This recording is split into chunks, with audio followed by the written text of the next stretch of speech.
आज इस वीडियो के माध्यम से शनि ग्रह की पीड़ा दूर करने का उपाय लाया हूँ। ये स्कंद पुराण और शिव पुराण का उपाय है, बिल्कुल शास्त्रीय है। इसमें 1 रुपये का खर्चा नहीं है। आप जहाँ पर हैं वहीं से आप ये उपाय कर सकते हैं। ये उपाय करने से कि 7 जन्मों तक की शनि पीड़ा नहीं होगी। ये शास्त्रीय उपाय सुनिए और कीजिए, औरों तक भी यह शेयर करिएगा।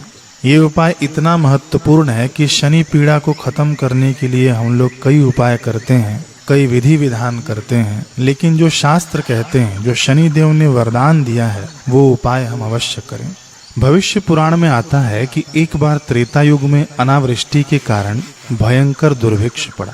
उस घोर अकाल में कौशिक मुनि स्त्री पुत्रों सहित अपना निवास स्थान छोड़कर दूसरे प्रदेश में निवास करने के लिए निकल पड़े। कुटुंब का भरण पोषण दूभर हो जाने के कारण बड़े कष्ट से उन्होंने अपने एक बालक को मार्ग में ही छोड़ दिया। वह बालक अकेला भूख प्यास से तड़पता हुआ रोने लगा। उसे अकस्मात एक पीपल का वृक्ष दिखाई दिया। वह पीपल के फलों को खाकर तथा समीपवर्ती बावड़ी का ठंडा जल पीकर समय व्यतीत करने लगा। इसी से उसका नाम पिप्पलाद पड़ा। उस बालक ने वहीं कठिन तपस्या आरंभ कर दी। एक दिन वहां देवर्षि नारद जी पधारे। पिप्पलाद ने उन्हें प्रणाम कर आदर पूर्वक बैठाया। दयालु नारद जी इस नन्ही उम्र में उसकी तपस्या एवं नम्रता को देखकर बहुत ही प्रसन्न हुए। उन्होंने बालक के उपनयन आदि सब संस्कार कर उसे वेद का अध्ययन कराया। साथ ही 12 मंत्र ओम नमो भगवते वासुदेवाय की दीक्षा दी। अब पिप्पलाद प्रतिदिन भगवान का ध्यान एवं गुरु मंत्र का जप करने लगा। थोड़े ही समय में बालक के तप से संतुष्ट होकर भगवान विष्णु वहां प्रकट हुए। अपने सद्गुरु देवर्षि नारद जी के श्रीमुख से सुने हुए वचनों के आधार पर बालक ने उन्हें पहचान लिया। भगवान ने प्रसन्न होकर उसे ज्ञान और योग का उपदेश प्रदान किया एवं भक्ति का आशीर्वाद देकर अंतर्ध्यान हो गए। भगवान के उपदेश से वह बालक महाज्ञानी महर्षि हो गया। एक दिन महर्षि पिप्पलाद ने नारद जी से पूछा, महाराज, किस कर्म के फल स्वरूप मुझे इतना कष्ट उठाना पड़ा? इतनी छोटी अवस्था में भी मैं क्यों ग्रहों द्वारा पीड़ित हो रहा हूँ? मेरे माता पिता का कुछ भी पता नहीं, वे कहाँ हैं?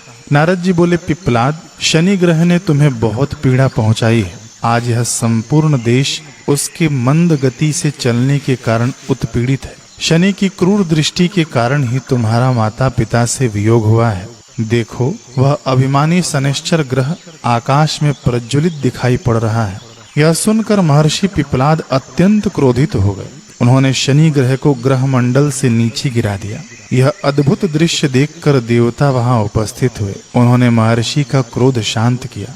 भगवान ब्रह्मा जी ने महर्षि पिप्पलाद को वरदान देते हुए कहा, जो भी शनिवार को भक्ति भाव से तुम्हारा पूजन करेंगे अथवा पिप्पलाद नाम स्मरण करेंगे, उन्हें 7 जन्म तक शनि की पीड़ा नहीं सहन करनी पड़ेगी और वे पुत्र पौत्र से युक्त होंगे। तब पिप्पलाद ने शनि को ग्रह रूप में पुनः प्रतिष्ठित किया और यह मर्यादा स्थापित कर दी कि शनि 16 वर्ष तक के बालकों को आज से पीड़ा नहीं पहुंचाएगा। इसका प्रमाण स्कंद पुराण के रेवा खंड के इस श्लोक में मिलता है। शनि ग्रह की पीड़ा दूर करने का उपाय शिव पुराण के रुद्र संहिता में भी आता है कि गाधी, कौशिक तथा महामुनि पिप्पलाद, इन मुनि त्रय का स्मरण करने से शनि ग्रह कृत पीड़ा दूर हो जाती है। तो स्नान आदि करके इन 3 मुनियों का स्मरण अवश्य कर लें। हाथ जोड़कर हो सके तो पीपल के वृक्ष के पास जाकर इनका स्मरण करें, लेकिन रविवार के दिन पीपल का स्पर्श न करें। महामुनि गाधी, महामुनि कौशिक तथा महामुनि पिप्पलाद, हम आपका स्मरण करते हैं। आप हमें शनि ग्रह की पीड़ा से बचाइए। हरे कृष्ण।